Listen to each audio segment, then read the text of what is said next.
ഇന്നത്തെ അറിയിപ്പുകൾ.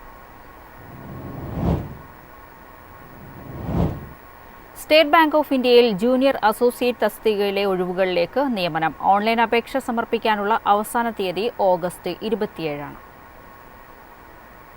State bank of ഇന്ത്യയിൽ ജൂനിയർ അസോസിയേറ്റ് അഥവാ SB ക്ലർക്ക് തസ്തികയിലേക്ക് 1538 ഒഴിവുകൾ. SC/ST OBC വിഭാഗങ്ങളിലെ ബാക്ക്ലോഗ് ഒഴിവുകൾ നികത്തുന്നതിനായാണ് പ്രത്യേക റിക്രൂട്ട്മെന്റ് ഡ്രൈവ്. ഓഗസ്റ്റ് 7 മുതൽ അപേക്ഷ സമർപ്പിക്കാം. ഓഗസ്റ്റ് 27 അവസാന തീയതി. ഏതെങ്കിലും വിഷയത്തിലുള്ള ബിരുദമാണ് അടിസ്ഥാന വിദ്യാഭ്യാസ യോഗ്യത. 2026 ഏപ്രിൽ 1 20-നും 28-നും ഇടയിൽ പ്രായമുള്ളവർക്കാണ് അപേക്ഷിക്കാനാകുക. സംവരണ വിഭാഗങ്ങൾക്ക് ചട്ടപ്രകാരമുള്ള ഇളവുകൾ ലഭിക്കും. പ്രിലിമിനറി പരീക്ഷയിൽ സെപ്റ്റംബറിലും മെയിൻ പരീക്ഷ ഒക്ടോബർ-നവംബർ മാസങ്ങളിലുമായി നടത്താനാണ് തീരുമാനം. പ്രിലിമിനറി മെയിൻ പരീക്ഷകൾക്ക് പുറമെ ലോക്കൽ ലാംഗ്വേജ് ടെസ്റ്റും ഉണ്ടാകും. അപേക്ഷയും കൂടുതൽ വിവരങ്ങളും SBയുടെ ഔദ്യോഗിക വെബ്സൈറ്റിൽ ലഭ്യമാണ്. News desk MyFin TV. കർക്കടകവാവ് പ്രമാണിച്ച് കൊച്ചി മെട്രോ സർവീസ് സമയം നീട്ടി. ബുധനാഴ്ച കർക്കടകവാവിന് ബലിയിടാൻ ആലുവ മണപ്പുറത്തെത്തുന്നവർക്ക് യാത്രാ സൗകര്യം ഒരുക്കുന്നതിന്റെ ഭാഗമായാണ് കൊച്ചി മെട്രോ സമയം നീട്ടിയത്. ചൊവ്വാഴ്ച തൃപ്പൂണിത്തുറയിൽ നിന്ന് ആലുവയിലേക്ക് രാത്രി 11:15-നും 11:30-നും സർവീസ് ഉണ്ടാകും. ബുധനാഴ്ച പുലർച്ചെ ആലുവയിൽ നിന്ന് 5-നും 5:30-നും തൃപ്പൂണിത്തുറയിലേക്കും അധിക സർവീസ് ഉണ്ടാകും. രക്ഷാപ്രവർത്തനത്തിനെത്തിയ വാഹനത്തിന് പിഴയിട്ട ഉദ്യോഗസ്ഥരെ സസ്പെൻഡ് ചെയ്തതിനെതിരെ മോട്ടോർ വാഹന വകുപ്പ് ഉദ്യോഗസ്ഥരുടെ പ്രതിഷേധം. അനിശ്ചിതകാല സമരത്തിലേക്ക് നീങ്ങിയ ഉദ്യോഗസ്ഥർ ഗതാഗത നിയമലംഘനങ്ങൾക്ക് പിഴ ഈടാക്കാതെ വാഹന പരിശോധന നടത്തും. ആറന്മുളയിൽ വെള്ളപ്പൊക്കത്തിൽ അകപ്പെട്ടവരെ രക്ഷിക്കാനെത്തിയ വാഹനത്തിലെ അനധികൃത ലൈറ്റിന് 5000 രൂപ പിഴ ചുമത്തിയതാണ് വിവാദങ്ങൾക്ക് തുടക്കമായത്.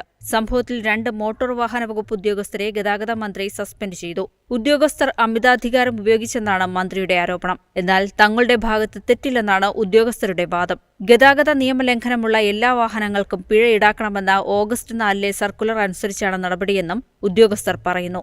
ഓഗസ്റ്റ് 5 അടൂരിൽ വാഹനത്തിന് പിഴ ചുമത്തിയ സമയത്ത് രക്ഷാപ്രവർത്തനം നടന്നിരുന്നില്ലെന്നും വാഹനത്തിലുള്ളവർ രക്ഷാപ്രവർത്തകരാണെന്ന് അറിയിച്ചിരുന്നില്ലെന്നും ഉദ്യോഗസ്ഥർ വിശദീകരിക്കുന്നു. സസ്പെൻഷനിൽ പ്രതിഷേധിച്ചാണ് അനിശ്ചിതകാല സമരം. ഇന്നു മുതൽ നിയമലംഘനങ്ങൾ കണ്ടെത്തിയാൽ പിഴ ഈടാക്കാതെ ഉപദേശിച്ചു വിടാനാണ് തീരുമാനം. എന്നാൽ ഉദ്യോഗസ്ഥർക്കെതിരെ തുടർ നടപടിയുണ്ടാകുമെന്നാണ് ഗതാഗത മന്ത്രിയുടെ മുന്നറിയിപ്പ്. News desk MyFin TV. വടക്കൻ കേരളത്തിൽ ട്രാക്കിന് ഇരുവശത്തും സുരക്ഷാവേലി നിർമ്മിക്കാൻ പദ്ധതി. ട്രെയിൻ യാത്ര കൂടുതൽ വേഗതയേറിയതും സുരക്ഷിതവുമാക്കുകയാണ് ലക്ഷ്യം.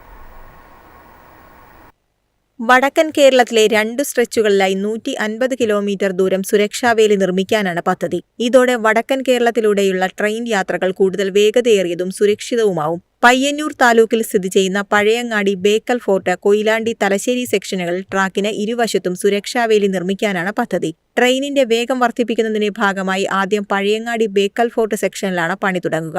ഈ സെക്ഷനിൽ 70 കിലോമീറ്റർ സുരക്ഷാവേലിയും 7.4 കിലോമീറ്റർ സംരക്ഷണ ഭിത്തിയും നിർമ്മിക്കാനാണ് ദക്ഷിണ റെയിൽവേ പദ്ധതിയിടുന്നത്.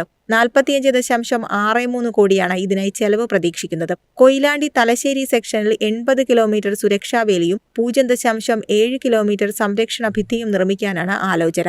42.01 കോടിയാണ് ചെലവ് പ്രതീക്ഷിക്കുന്നത്. 12 മാസത്തിനകം പദ്ധതികളുടെ നിർമ്മാണം പൂർത്തിയാക്കാൻ കഴിയുമെന്ന പ്രതീക്ഷയിലാണ് ദക്ഷിണ റെയിൽവേ. ട്രാക്കിലേക്ക് ആളുകളോ മൃഗങ്ങളോ പ്രവേശിക്കുന്നത് തടയാൻ ഇത്തരം വേലികൾ വഴി സാധിക്കുമെന്നാണ് വിലയിരുത്തൽ. News desk MyFin TV. എളുപ്പത്തിൽ സമ്പാദ്യം വളർത്താം. ഇന്ന് തന്നെ മൈഫിൻ TV ആപ്പ് ഡൗൺലോഡ് ചെയ്യൂ.